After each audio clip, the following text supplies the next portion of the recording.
সামান্য বিৰতিৰ পাছত পুনৰ স্বাগতম জনাইছোঁ। আজি মোৰ অতিথি তৰুণ হাজৰিকা, তেখেতৰ লগত আমি কথা পাতি আছোঁ। পুনৰ ব্ৰেকৰ পাছত স্বাগতম জনাইছোঁ। আপুনি অলপ আগতে ব্ৰেকলৈ যোৱাৰ আগতে আপুনি কৈছিলে আপোনাৰ সংঘাতৰ কথা। অলপ ক'ব নেকি দৰ্শকসকলেও জানি ভাল পাব, কাৰণ নতুন কাম এটা আৰম্ভ কৰিবলৈ গ'লে সদায় এটা সংঘাতৰ সন্মুখীন হ'ব লগা হয়। আৰু তাৰ লগতে আমি জানিব বিচাৰিম আপোনাৰ প্ৰথম সফলতা, প্ৰথম যেতিয়া গম পাইছে আপোনাৰ দৰৱে কাম কৰিছে, সেই কথাটো জানিব বিচাৰিম। মোৰ জীৱনৰ সংঘাতটো বহুত আছে, সেইখিনি কৈ আদায় কৰিব নোৱাৰিম। মূল সংঘাত প্ৰথমতে ঔষধ দি মই ছাকচেছ হোৱাটো, যিটো সফল হোৱাটো, সেইটো মোৰ ঘৰৰ ওচৰতে মই কেনেকৈ হ'ব ভাবিছিলোঁ। আৰু যিজনক মই দিবলৈ গৈছিলোঁ তেওঁৰ হাজবেণ্ডেও ভাবিছিলে কি মই সেই কথাখিনি এতিয়া প্ৰকাশ কৰিবলৈ বৰ অসুবিধা হ'ব, য'ত নেকি মহিলা আৰু পুৰুষৰ মাজত বহুত কথা থাকে নহয়। আৰু বিশেষকৈ এই ক্ষেত্ৰত মহিলাসকলক দৰৱ দিবলগীয়া হয়। মই কোন প্ৰকাৰে কেনেকৈ এই শিতানত মই আনিব পাৰিম, এই বহুত জান প্ৰাণ দি চেষ্টা কৰিলোঁ। কৰাৰ পাছত মই মানুহজনকো ক'লোঁ, তেওঁৰ হাজবেণ্ডক ক'লোঁ, তুমি এটা কথা চিন্তা কৰা, তোমাৰ এতিয়া 7 বছৰ হ'ল, সন্তান নাই, তুমি মোক তামোল এখনো দিব নালাগে, মই তোমাক এটা সন্তান দিবলৈ, মই প্ৰথম পদক্ষেপ দেই। বোলে তুমি এইবোৰ কি কথা কৈছা, এইটো বোলে আল্লাহে দিব, মুছলমান মানুহ আছিল, এইটো আল্লাহে দিয়ে, আল্লাহ নিদিলে বোলে এইটো কাম নহ'ব নহয়। বোলে আল্লাহে যদি, ভগৱানে যদি দিয়ে সেইটো ভাল কথা আছে, কিন্তু মোৰ বোধেৰে মই যিটো অধ্যয়ন কৰি পালোঁ, যদি ভগৱানে দিয়ে তেতিয়া পুৰুষ মহিলা বিয়া নাপাতিলেও হ'ব, ভাগে ভাগে থাকি ভগৱানৰ যদি নাম লৈ থাকে নিশ্চয় চাগে নহ'বনে। সেই কথাটো তাক মই বুজালোঁ। তেতিয়া সি অলপমান চিন্তা কৰিলে যে কথাটো অলপ বিসংগতি আছে, কাৰণ যদিহে আল্লাই দিয়ে, পুৰুষ প্ৰকৃতি সঁচাকৈ বিয়া নহ'লহেঁতেন, লগ নল'লেহেঁতেন, নিজে নিজে পূজা কৰি থাকিলেহেঁতেন, যাৰ যেনেকৈ সেইমতে কৰিলেহেঁতেন, সন্তান পালেহেঁতেন। ঠিক সেইটোৱে বতাওঁতে মই প্ৰায় 3 মাহ মোৰ পাৰ হৈ গ'ল। তাৰপাছত বোলে ঠিক আছে, তোমাৰ দৰৱ প্ৰমাণ কৰি চোৱা হওক। মই প্ৰায় আপোনাৰ 7 মাহ দিলোঁ। কেছটো মেজৰ আছিলে, ফেলোপিয়ান টিউব 2টা ব্লক আছিল। ব্লকটো তেতিয়া আল্ট্ৰাচাউণ্ড নাই, গুৱাহাটীৰ পৰা ডাঙৰ ক'লা কাগজ এখন দিয়ে, বাকী ডিব্ৰুগড়, যোৰহাট, গোলাঘাটত এইবিলাক আল্ট্ৰাচাউণ্ড ৰিপৰ্ট নাছিল। তেতিয়া মানুহজনে যেতিয়া মঞ্জুৰ হ'ল, তেতিয়া মই সদায় ৰাতিপুৱা গৈ চাইকেল এখনেৰে গৈ তেওঁৰ ঘৰত দৰৱ দিলোঁ। দৰৱ দিয়াৰ পাছত মাহেকীয়াটো বন্ধ হ'ল। ভাবিছিলে যে এইটো বয়স হৈছে, মাহেকীয়াটো বন্ধ হৈ গৈছে। তেতিয়া বোলে ঠিক আছে, মাহেকীয়াটো বন্ধ হৈ গ'ল, 7 মাহৰ পাছত মাহেকীয়াটো বন্ধ হৈছে। তেতিয়া প্ৰমাণ এটা দিব লাগিব, কনচিভ হৈছে নে নাই। আমাৰ এই পেগানিৰ মানে যিটো ভেলুচিট বুলি কোৱা যায়, পেচাব পৰীক্ষা কৰে, তাত 2ডাল দাগ ওলায়। সেইটো কথা নুবুজে তেওঁ, বোলে এইটো লোকৰ পেচাবটো লোকে তাত ভৰাই কি প্ৰমাণ পাব, এই বিৰাট সমস্যা।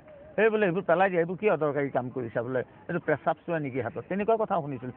মই নচবোলো, তোমাৰ মহিলাগৰাকীৰ পেচাবটো ইয়াত এই ষ্টিকডালৰ ফুটাটো দি দিয়া, ইফালে 2ডাল দাগ ওলালে তেতিয়া জানিবা গৰ্ভধাৰণ কৰিছে। পেগা নিউজৰ কথা কৈ আছে তেওঁ, সেইটোতো নুবুজে। তেতিয়া 25 টকা আছিলে দাম। তাৰপৰা তেওঁ যেতিয়া ওলালে একো বুজা নাই, মোলৈ অলপমান চোৱাটো বেয়াকৈহে চাই আছিলে। কিমান বছৰ আগৰ কথা? এতিয়া সেইটো মোৰ 19 বছৰ হৈ গ'ল, কাৰণ সন্তানটোৰ প্ৰায় 18 বছৰ হৈছে, আৰু সেইটো মোৰ 19 বছৰ হৈ গৈছে। তেতিয়া তেওঁ থাকিল, বোলে যি হৈ গ'ল, তেওঁ গ'লগৈ, চাইকেলখন মাৰি ওলাই গ'ল। মই লাহেকৈ ওলাই আহিলোঁ। তাৰপৰা ডাক্তৰ গুৰিলৈ গ'লে এদিন ছোৱালীজনী নহয়, মানুহ আৰু প্ৰায় 32 বছৰমান হৈছিলে। তেতিয়া ডাক্তৰৰ গুৰিত যেতিয়া পৰামৰ্শ লৈ গৈছে, বোলে তুমি বৰ্তমান গৰ্ভধাৰণ কৰিছা, সেইদিনাৰ পৰাহে মই অলপমান, কিন্তু তেতিয়াৰ পৰা মানুহ ঘৰলৈ মই নগ'লোৱেই। মাত্ৰ তেতিয়া কাঠ পেঞ্চিলো ব্যৱহাৰ নাছিলে, মই এঙাৰি টুকুৰা লৈ তেওঁক কেলেণ্ডাৰত লিখি থৈ আহিছিলোঁ, তোমাৰ ইমান তাৰিখে এটা ল'ৰা জন্ম হ'ব। সেই কথাটো আজিও কয়। হয় হয়। এতিয়া ইকানে সিকানে গৈ কথাটো বহুত বহল হৈ গ'লগৈ, গৈ পেলাই এতিয়া আপোনাৰ লিষ্টত মই যিমান দূৰ জানো 5,000তকৈ অধিক বেছি হ'ল এতিয়া সন্তানহীন নবনি আপুনি সন্তান দিছে। হয়। এতিয়া প্ৰথমতে যেতিয়া হাজবেণ্ড হয়, এটা কাপোল আপোনাৰ ওচৰলৈ আহে, হয়, তেওঁ কেনেকুৱা ধৰণৰ প্ৰচেছ কেনেকুৱা আপোনাৰ? প্ৰথমতে যেতিয়া যিসকল ব্যক্তি আহে, প্ৰথম কথা বয়সটো সুধিলোঁ মহিলাগৰাকীৰ, তাৰ পাছত সোধোঁ বিয়া পতা কিমান বছৰ হ'ল, তাৰ পাছত সোধোঁ মহিলাগৰাকীক প্ৰথমতে সুধিলোঁ তোমাৰ মাহেকীয়াটো বা আপোনাৰ মাহেকীয়াটো ৰেগুলাৰ হৈ আছেনে। তাৰপাছত সোধোঁ মেন্সত, আমাৰ ভিতৰুৱা কথা কিছুমান থাকে, এইটো মানে মেন্সটো কেইদিন গা চলে, বগা চাপ যায় নে নাযায়, ক'লা টুকুৰা ওলাই নে নোলায়, সেইখিনি কথা প্ৰথমতে সুধিলোঁ। তাৰ পুৰুষক সোধোঁ আপোনাৰ চিমেণ্টৰ এনালিচিছ মানে বীৰ্যটো পৰীক্ষা কৰিছিলেনে। তাত যদি স্পাম কাউণ্ট মৰ্টেলিটি কম থাকে, তেতিয়া অকল মহিলাগৰাকীক দুখ দি থাকিলেই নহ'ব। এতিয়া আজি বৰ্তমান দিনত দেখিছোঁ, আজি প্ৰায় 8-10 বছৰমানৰ পৰা পুৰুষৰ 80% পুৰুষৰ ভুল থাকে। এটা সন্তান হ'বৰ কাৰণে স্পাম কাউণ্ট মৰ্টেলিটিটো কিমান লাগে সেই পৰিমাণটো নাথাকে, অবাবত টকা পইচা খৰচা কৰি IVF কৰি ফুৰে। কিন্তু প্ৰকৃত বস্তুটো পৰীক্ষা কৰাৰ ওপৰত নিৰ্ভৰ কৰিহে মই চিকিৎসা কৰোঁ। তাৰপিছত কেনেকুৱা খোৱা বোৱা বা সেইটো বহুত মানি চলিব লাগিব। এজন ব্যক্তিয়ে ধৰক কোনোবা এজন ব্যক্তিয়ে ৰাতিপুৱাই আধা লিটাৰ গাখীৰ খাই দিব পাৰে, আৰু কোনোবা এজন যদি তাকে চাই পেলাই খাই দিয়ে, এইটো ডিচেণ্ট্ৰি ফৰ্ম হ'ব। ঠিক তেনেকৈ বাছি খাব লাগে। আৰু মই পুৰা নাই, কিছু কোৰ্চৰ ইয়াত দিন কথা নাই, কিছুমানতো এমাহতো হৈ আহিছে। মানি চলিলে বয়স যিখিনি ধৰক আধুনিক প্ৰযুক্তি ব্যৱহাৰ কৰি প্ৰয়োগ কৰি IVF বুলি এটা শব্দ চিকিৎসা আছে, সেইটো যদি 10-12 বাৰ কৰি আহে, 6-7 বাৰ, 10-12 বাৰ নহয়, মই 7 বাৰলৈকে পাইছোঁ IVF কৰা। আৰু IUI যদি কৰি আহে 8-9 বাৰ, তেখেতসকলৰ দেৰি লাগে। আৰু কিবা কাৰণত যদি আগতে গাভৰু কালত 2টা সন্তান এইবিলাক ক'বলৈ সুবিধা নষ্ট কৰে, ঘৰত মেডিচিন খায়, সেই মহিলাসকলে কাৰণ অলপমান দেৰি লাগে। নহ'লে আপোনাৰ খুব বেছি আমাৰ 4 মাহ লাগে। আচলতে আজিকালি যে ইমান যে ফাৰ্টিলিটি কম হৈছে বুলি সকলোতে জনা যায়, কিয় আজিকালি পুৰুষ মহিলা কিয় ইমান? প্ৰথম কথা খাদ্য, ফুড হেবিটটো একদম বৰ ডাঙৰ কথা। এই ফুড হেবিটটো এনেকুৱা হ'ল, আমাৰ ফাষ্ট ফুডবিলাক ব্যৱহাৰ কৰিব ল'লে, আমাৰ পুৰণা খানাখিনি এৰি দিলে। এতিয়া আপুনি চাওক, ৰাবাব টেঙা বুলি এটা বস্তু আছে, বজাৰত দেখিলেও আঁতৰি যায়, কিনাটো বাদেই দূৰৰ কথা। আৰু পনিয়ল বোলা বস্তুটো পাহৰিয়ে গ'ল। লেটেকু, জামু 2টা খোৱা দেখোঁ। লেটেকু বুলি ক'লে আজিকালি অমৰা বুলি ক'লে ল'ৰা ছোৱালীয়ে চিনিয়ে নাপাব। আৰু পুৰণা প্ৰকৃতিৰ পৰা যিখিনি খাদ্য পাওঁ সেইখিনিতো আমাৰ এৰি দিলে। এতিয়া আকৌ ঔষধ দিয়া আপেল, ঔষধ দিয়া ধৰক আঙুৰ, এইখিনি ব্যৱহাৰ কৰিবলৈ, তাৰ ফলত আমাৰ কি হৈছে, আমাৰ প্ৰকৃতিয়ে যিখিনি লোকেল ফল মূল আছে তাতো নিভাঁজ হিচাপে আমি সেইখিনি খাবলৈ পাওঁ। তাৰ প্ৰতিতো আমাৰ কোনো আগ্ৰহীয়েই নহয়, খাবলৈও বেয়া পায়। এতিয়া তেওঁলোকক কি এডভাইচ দিব আপুনি? আমি সেই খাদ্যৰ তালিকাখন প্ৰথমতে দিওঁ, ইমান দিন দৰৱ খাব লাগিব, এনেকৈ খাব লাগিব, সম্পূৰ্ণ চাৰ্ট দিওঁ। তাৰপাছত প্ৰতিমাহে খৰচ আইডিৰে ভৰিব লাগিব। ইমান মাহৰ পাছত আপোনাৰ যদি সন্তান আল্ট্ৰাচাউণ্ড কৰিব লাগিব। তাৰপাছত ফেলোপিয়ান টিউব যদি ব্লক আছে, ইউটেৰাছৰ মেজাৰটো যদি বেছি হৈ আছে, right ovary measure, left ovary measure যদি বেছি হৈ আছে, তাৰ পৰিৱৰ্তে আকৌ মেডিচিন দিওঁ। 9 মাহৰ মেক্সিমাম 9 মাহ, 9 মাহত আপোনাৰ 60% আমাৰ কাম হ'বই লাগিব। আৰু বৰ্তমানলৈকে হৈ আছে। বয়স যদি মহিলাগৰাকীৰ বয়স যদি 36ৰ ভিতৰত হয়।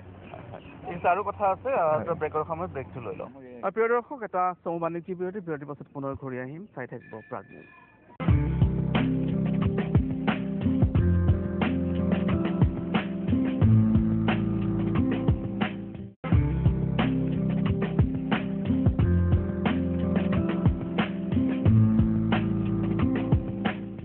বিৰতিৰ পাছত পুনৰ স্বাগতম জনাইছোঁ। আমাৰ লগত আছে আজি বিশেষ অতিথি তৰুণ হাজৰিকা।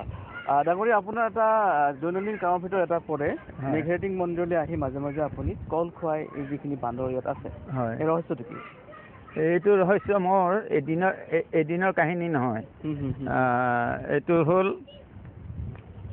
প্ৰায় আজি 12 বছৰমানহে হৈছে, বৰ বেছি পুৰণা নহয়।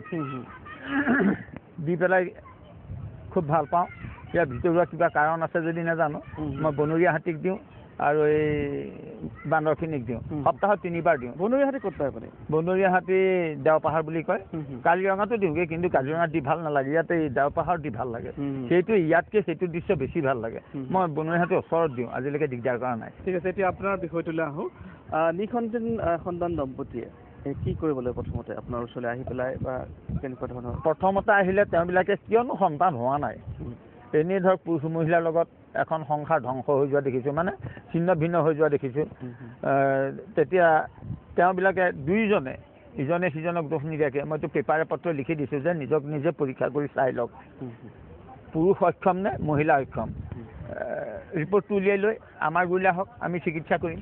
কোনো কাৰণত আমি এৰি নিদিওঁ। খালি মহিলাগৰাকী মাহেকীয়াটো ৰেগুলাৰ হৈ থাকিব লাগিব, আৰু বয়সটো অন্ততঃ 35 বছৰৰ ভিতৰত থাকিব লাগিব। যে আধুনিক চিকিৎসা পদ্ধতি, আপোনাৰ পদ্ধতিৰ কথা কি বুলি কৈছে? আধুনিক প্ৰযুক্তি আমি কোনো কাৰণত নুই কৰিব নোৱাৰোঁ। কাৰণ আমি যেতিয়া কনচিভ কৰাওঁ, গৰ্ভধাৰণ কৰাওঁ, তেতিয়া আপোনাৰ পৰীক্ষা এটা কৰিবলগীয়া হয়। যেনে ধৰক ভেল'চিটটো, এতিয়া ভেল'চিটটো এই যিটো আমাৰ টেষ্ট টিউব, হেৰি ইউৰিন টেষ্ট যিটো কৰে সেই ইউৰিন টেষ্ট কাৰ্ডটো আনি পেলাই যেতিয়া পৰীক্ষা সেইটোতো আধুনিক প্ৰযুক্তিৰে বস্তু। মই জানিব বিচাৰিছোঁ যেতিয়া এজন এহাল দম্পতীয়ে অলৰেডি আধুনিক চিকিৎসা পদ্ধতিৰ দ্বাৰা চিকিৎসা কৰি কোনো উপশম নাপালে তাৰপিছত আপোনাৰ ওচৰলৈ আহিছে, সেই চিকিৎসকসকলে আপোনাৰ পদ্ধতিৰ বিষয়ে কি কয় সেইটো মই জানিব বিচাৰিছোঁ। বিশেষকৈ মোক কেইজনমানে সুধিছিলে ফেলোপিয়ান টিউব কেনেকৈ খোলে, এইটো মই সেইখিনিতো ভাঙি ক'ব নোৱাৰোঁ তেখেতসকলক। ভাঙি নকোৱা তেখেতসকলক এটা কথা ক'লোঁ, মই যিখিনি পেচেণ্ট আপোনালোকৰ গুৰিলৈ পঠিয়াম কম খৰচত, কাৰণ একোটা পৰিয়াল খুব দুখীয়া পৰিয়াল থাকে, বৰ বেছি খৰচ নকৰিব, আৰু তেনেকৈ ডিব্ৰুগড়ত এজন আৰু গুৱাহাটীত 3জন বিশেষজ্ঞ মই আজিলৈকে দেখা সাক্ষাৎ হোৱা নাই, ফোনেৰে যোগাযোগ হৈছে। সেইদৰে আমি ঠিক কৰি লৈছোঁ। তাৰপৰা যেতিয়া আমাৰ কনচিভ হ'ব, কনচিভ হোৱাৰ পাছত মানে গৰ্ভধাৰণ যেতিয়া কৰিব তেতিয়া আমাৰ আকৌ এটা আল্ট্ৰাছ'ন'গ্ৰাফি কৰিবলগীয়া হয়, মানে গৰ্ভধাৰণটো বাচ্ছাটো কেনেকুৱা হৈ আছে। তাৰপাছত প্ৰতিমাহে তেনেকৈ ৱেইট কৰাৰ এটা নিয়ম আছে, মানুহজনী ৱেইট কৰি লৈ বাচ্ছাটো কিমান ৱেইট হৈছে আমি সেইটো 3 কেজি 200 গ্ৰাম বাচ্ছা হ'ব লাগে। ঔষধ খোৱা নিয়ম কিছুমান তাৰ ভিতৰত মোৰ ক'বলৈ থাকি গ'ল। মাহেকীয়া 3 নম্বৰ দিনা খালী পেটত আহি আমাৰ ইয়াত বিশেষ ঔষধ এটা খাব লাগে প্ৰতি মহিলাই, যিসকল সন্তান হ'বৰ কাৰণে আছে।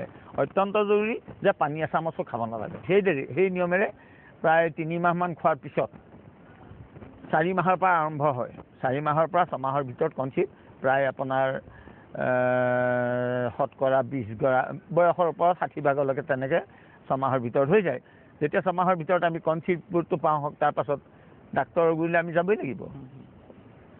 সময় আছে, সময়মতে মই যাবলৈ দিওঁ, তেনেকৈ পৰীক্ষা নিৰীক্ষা কৰি কিছুমান ঔষধ মই খাবলৈ কেতিয়াবা বন্ধ কৰোঁ, আৰু কেতিয়াবা মই কিছু ব্যক্তিক খাবলৈ কওঁ যাৰ ধৰক আইৰণটো ঠিক আছে বা তেখেতৰ হিমোগ্ল'বিনটো ঠিক আছে। সেই সকলো মহিলাৰ কাৰণে বৰ বেছি এটা অসুবিধা নাই। কিছুমানৰ থাইৰয়ড থাকে, কিছুমানৰ ইউৰিক এচিড থাকে, এইখিনি আমাৰ বৰ অসুবিধা কৰে। সেইখিনি আকৌ সুবিধা কৰিবৰ কাৰণে সেইটো বেলেগ ঔষধ ব্যৱহাৰ কৰিবলগীয়া হয়।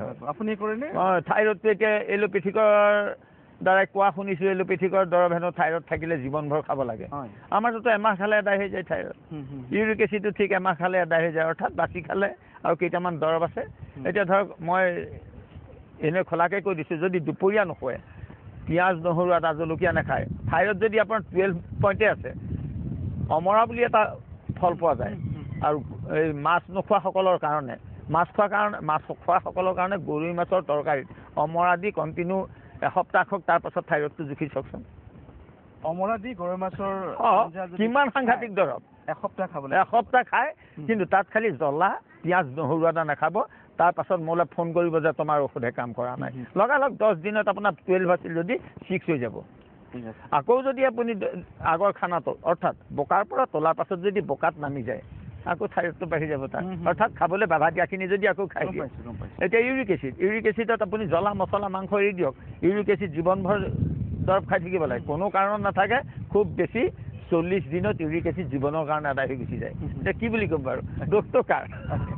এইখিনিয়ে জানিব বিচাৰিম যিসকল দৰ্শকে আমাৰ এই অনুষ্ঠানটো চাই আছে, যদি আপোনাৰ ওচৰলৈ যদি যিসকল আহিব বিচাৰে, আপোনাক বিশ্বদেৱ চাৰিআলি নিজৰ বাসভৱনতে আপুনি চিকিৎসা কৰক, কেতিয়া কোনটো সময়ত আহিলে আপোনাক লগ পোৱা যায়? কি মাহেকৰ 3 নম্বৰ দিনা তেখেতসকল যদি আহে, মেডিকেল ৰিপৰ্টখিনি লৈ আহিব লাগে, সম্পূৰ্ণ পুৰুষ আৰু মহিলা, আৰু খালী পেটত আহিব লাগে। মেন্সৰ মানে মাহেকীয়া হয় 3 নম্বৰ দিনা।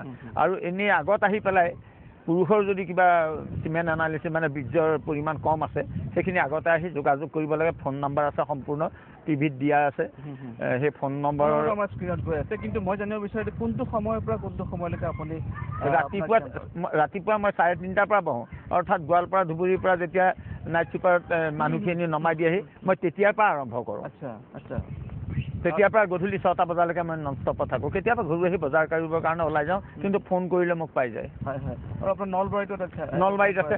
নলবাৰীত মই মাহেকত এবাৰ যাওঁ, কাৰণ নলবাৰীলৈ যাব কেলৈ, ইয়াত তাৰ পৰা গোৱালপাৰা ধুবুৰীৰ পৰা মানুহ ধেৰ, যিখিনি একেবাৰে ধৰক অৰ্থহীন বা খুব দুখীয়া পৰিয়াল, তেতিয়া মই মাহেকত 2বাৰ এবাৰ যাওঁ তালৈ। এতিয়া আপোনাৰ এটা ৱেবছাইট আছে? মোৰ ৱেবছাইট আছে, যিমান দূৰ জানো www.jibanalok.com। সেইটো ৱেবছাইটত আপোনাৰ সকলো ইনফৰমেশ্যন মই আনকি গোটেই দিছে। যদি ৱেবছাইটটো ভালকৈ চাই, এই আমাৰ যিসকল ৰোগীসকল আছে তেখেতে যদি সম্পূৰ্ণ আমাৰ www.jibanalok.com টো যদি মেলি গোটেইখিনি চাই লয়, তাত থাইৰয়ডৰ দৰৱ গোটেই পৃথিৱীলৈ বটাই দিয়া হৈছে, ইউৰিক এচিডৰ দৰৱ গোটেই পৃথিৱীলৈ বটাই দিয়া হৈছে, সন্তান কেইটা হ'ব লাগে, আজিৰ পৃথিৱীত জনসংখ্যা যিমান বাঢ়িছে, মোৰ চিকিৎসাৰ মাধ্যমে এটা ল'ৰা এটা ছোৱালীয়ে যথেষ্ট বুলি মই তাত ৱেবছাইটতো দি দিয়া আছে, জনসংখ্যালৈকে মই সেইখিনি কৰা আছে। আৰু আপুনি লিখা মেলা কাগজ পত্ৰ লিখা মেলা কৰিও সমাজলৈ বৰঙণি আগবঢ়াই, মই গোটেইখিনি কৈ আছোঁ, শিক্ষা দি আছোঁ যে এইটো বৈবাহিক জীৱনৰ সংঘাতৰ আৰম্ভণিতেই নিজক নিজে পৰীক্ষা কৰি চাওক, সক্ষম নে অক্ষম, পুৰুষেও পৰীক্ষা কৰি চাওক, মহিলাও পৰীক্ষা কৰি চাওক, কাৰণ এখন সংসাৰ পতাৰ পিছত সংঘাতৰ সৃষ্টি হোৱাটো অত্যন্ত বিষাক্ত, বেদনাদায়ক। হয় হয় হয়, ঠিক আছে, আমাৰ অনুষ্ঠানটো প্ৰায় শেষ কৰিব হৈছে, কিন্তু যোৱাৰ আগতে এটা প্ৰশ্ন সুধিবই লাগিব।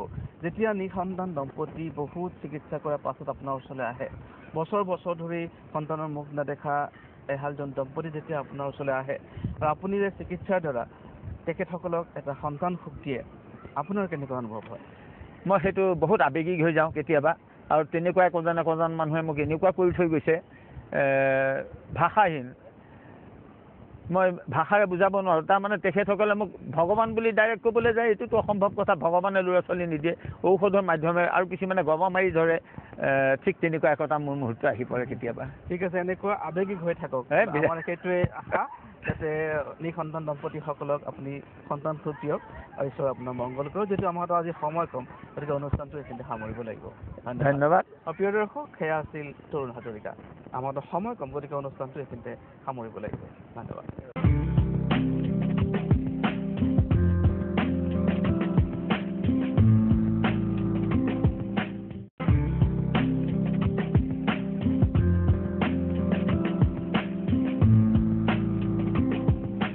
নমস্কাৰ প্ৰিয় দৰ্শক, প্ৰাগৰ সমূহ দৰ্শকক মই সমীৰ ৰঞ্জনে এই বিশেষ অনুষ্ঠানলৈ স্বাগতম জনাইছোঁ। আজি এজন বিশেষ অতিথি আপোনালোকৰ লগত চিনাকি কৰিবলৈ ওলাইছোঁ। তেওঁ গাঁৱৰ এজন সহজ সৰল মানুহ, কিন্তু এক বিশেষ কাম কৰি তেখেতে অসাধাৰণ হৈ পৰিছে। হয়, মই তৰুণ হাজৰিকাৰ কথা কৈছোঁ। দেৰগাঁও দিছৈ চাৰিআলিত নিবাসী তৰুণ হাজৰিকাই আজিলৈকে প্ৰায় ৫,০০০তকৈও অধিক নিঃসন্তান দম্পতীক সন্তান সুখ দি বিশেষ সেৱা আগবঢ়াইছে। আম্বেদকাৰ পুৰস্কাৰে সন্মানিত এই বিশেষ ব্যক্তিগৰাকী আজিৰ এই বিশেষ অনুষ্ঠানৰ মূল অতিথি। আহক তেখেতৰ লগত কথা পাতোঁ। এয়া মোৰ লগত তৰুণ হাজৰিকা, স্বাগতম জনাইছোঁ আপোনাক। আমি কেইমাহমানৰ আগতে আপোনাৰ লগত কথা পাতিছিলোঁ, আৰু এতিয়া নতুন খবৰটো হৈছে আপুনি আম্বেদকাৰ বঁটাৰে সন্মানিত হৈছে। আপোনাৰ অনুভৱ প্ৰথমতে? মই ভবা নাছিলোঁ আম্বেদকাৰ বঁটা মই পাম বুলি। অকস্মাততে দিল্লীৰ পৰা চিঠি এখন আহিল, খুলি চাই বেছ আনন্দ পালোঁ। আৰু ডিচেম্বৰৰ 12 তাৰিখে মোক তালৈ আমন্ত্ৰণ কৰিছে।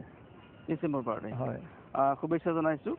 আপোনাৰ যি অসাধাৰণ কাম আপুনি কৰি আছে, সেই কামৰ স্বীকৃতি হিচাপে তেওঁলোকে সেইটো বঁটা আপোনালৈ আগবঢ়াইছে। কিন্তু মই জানিব বিচাৰিছোঁ এতিয়া, এই কামটো কেতিয়াৰ পৰা কেনেকৈ আৰম্ভ হ'ল আপোনাৰ? আজি সম্পূৰ্ণ 43 বছৰ ধৰি দিছে মোৰ। 43 বছৰ বহুত ঘাট প্ৰতিঘাতৰ মাজেদি আগবাঢ়িলোঁ। মই পিছ হুঁহকি নগ'লোঁ। বহুতখিনি অতিক্ৰম কৰিবলগীয়া হ'ল, এই পৰ্যায় পালোহি। বহুত ভাগি যোৱা সংসাৰ একোখন নতুন কৰিলোঁ।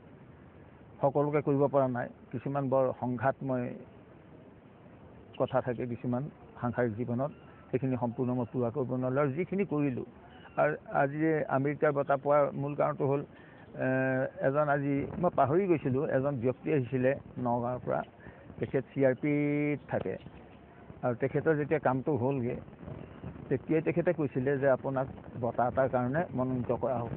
মই সেইটোহে মনত আছে। কিন্তু আজি প্ৰায় 2 বছৰমান হ'ল নেকি, 2 বছৰমানৰ আগৰ কথা। আপুনি বন দৰৱে সকলো চিকিৎসা কৰি সুফল পাইছে। হয়। গতিকে বন দৰৱ আৰু আধুনিক চিকিৎসাৰ মাজত যিটো সংঘাত হৈছে, কি ক'ব আপুনি এতিয়া? ক'বলৈ বহুত আছে, আৰু কিছুমান কথা ক'ব নোৱাৰি। ইয়াত কথা হ'ল, মনা নমনাৰ ওপৰত বহুত কথা থাকে। মই যিখিনি পাইছোঁ আজিলৈকে, বাচি খাবা জাকি খোবা, এইটো প্ৰথম কথা হ'ব বুলি ভাবোঁ।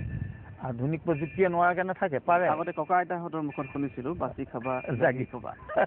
সেই কথাটো যদি আমি এতিয়াও, মই বাস্তৱত এতিয়া ৰূপান্তৰ মানে সেইটো প্ৰমাণ পাইছোঁ যে বাচি খাবা লাগিব, বহুতক অনুৰোধ কৰোঁ, টানি কওঁ, এই হয় সেইমতে ফলটো পায়গৈ। এলোপেথিকৰ বোধ হয় বাচি খাবলৈ একো নকয় নেকি, তেখেতসকলো হ'লহেঁতেন। মই গম পাইছোঁ এলোপেথিকৰ ক্ষেত্ৰত কোনো কাৰণত একো বাচি খাবলৈ নকয়। সম্ভৱ তেখেতসকলেও নোৱাৰাকৈ নাথাকে।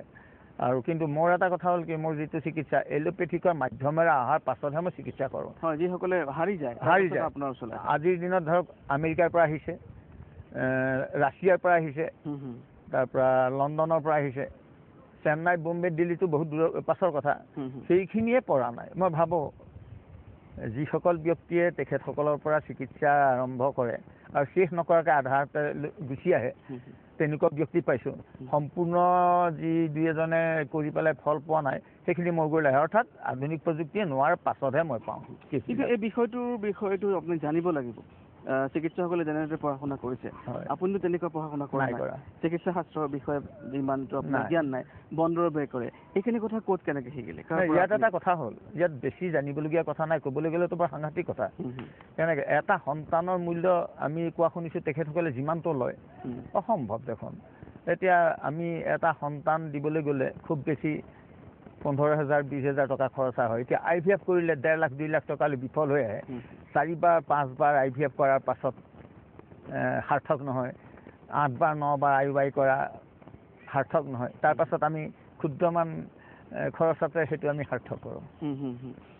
মানে অতি কম খৰচত, অতি কম খৰচ আৰু কষ্ট নাই। কিমান দিন লাগে এটা সন্তান হ'বলৈ আপোনাৰ চিকিৎসা? যেতিয়া বেছিকৈ আপুনি অস্ত্ৰোপচাৰ কৰে আধুনিক প্ৰযুক্তিৰ, তেতিয়া আমাৰ খুব বেছি 18 মাহলৈকে লাগে, কিন্তু হোৱাটো একদম 100% হ'বই লাগিব। তাৰ ভিতৰত বয়সৰ কথা থাকে, 36 বছৰ ওপৰ হ'ব লাগে, ওপৰ হ'ব নালাগে মহিলাগৰাকীৰ, আৰু মাহেকীয়া যিটো সেইটো নিয়মিতভাৱে থাকিব লাগে। 28, 29, 30 এই 3 দিনৰ ভিতৰত যিসকল মহিলাৰ 36 বছৰৰ ভিতৰত মাহেকীয়া হয়, টিউব ব্লক যেনেকেই নাথাকক, আমি সেইটো বনদৰৱে টিউব ব্লক খোলোঁ।